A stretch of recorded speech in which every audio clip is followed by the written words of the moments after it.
એટલે ગાંઠિયાનું શાક બનાવ્યું. હા ઓ આજે બનાવ્યા છે આપણે ચણાના લોટના વણેલા ગાંઠિયા. તો જુઓ સરસ મજાના.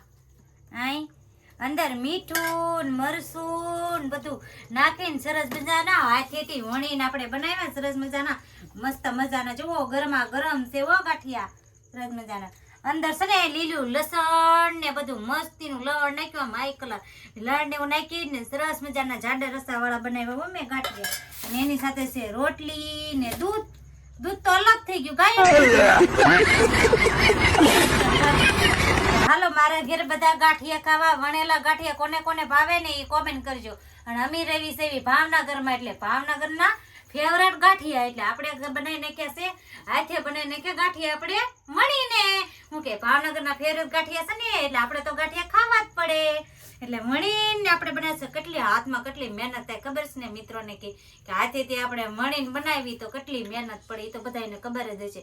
જે બનાવતા હશે ને એને તો બધાને ખબર જ હોય કે કેટલી મહેનત થાય ગાંઠિયા વણવામાં. તો આપણે ગાંઠિયા વણીને ગયા છે તો કોમેન્ટ કરી દેજો કે કોને કોને વણેલા ગાંઠિયા ભાવે છે ને કોના ફેવરેટ ગાંઠિયા છે શાક ખાવાના. મારા તો ફેવરેટ ગાંઠિયાનું શાક છે કે મને તો બહુ જ ભાવે. તમને ભાવતું હોય તો બધા કોમેન્ટ કરી દેજો. તો હાલો બધા ગાંઠિયા ખાવા.